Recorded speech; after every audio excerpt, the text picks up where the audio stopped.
Ayan, may natuklasan pala kami na pantanggal ng ano, ng lumot sa ilalim. Ito, testing namin na kahapon, ginamit namin. DIY lang to. Yan, sa mga gustong magano, yan o. Yan. Maglagay ka lang ng ano, hose. Ayan o, hose yan o. Yan. May hose dyan. Palubog mo siya dyan. Tapos itong isang hose lalagay mo lang dito sa labas. Lagay mo sa labas. Yan. Yan. Pag nilagay mo sa labas siya, yan o. Ayan o. So tuloy-tuloy na yan.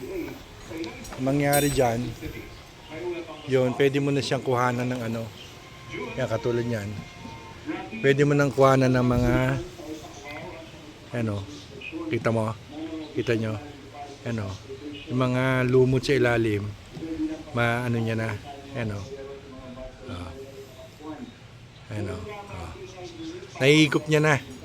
So yun ngayon ang latest dito, na kahit wala siyang motor, mababacuum mo na. Mababacuum mo na. Yan. Kasi ano na siya, manual na. Manual na yung ano niya. Ano? Pag ano.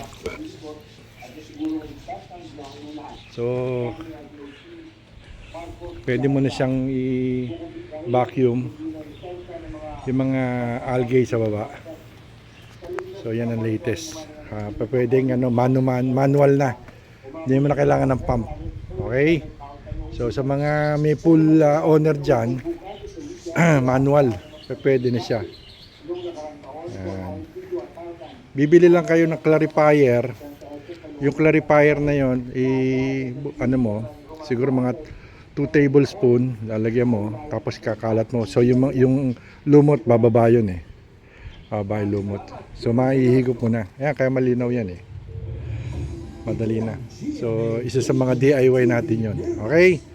Okay. Out.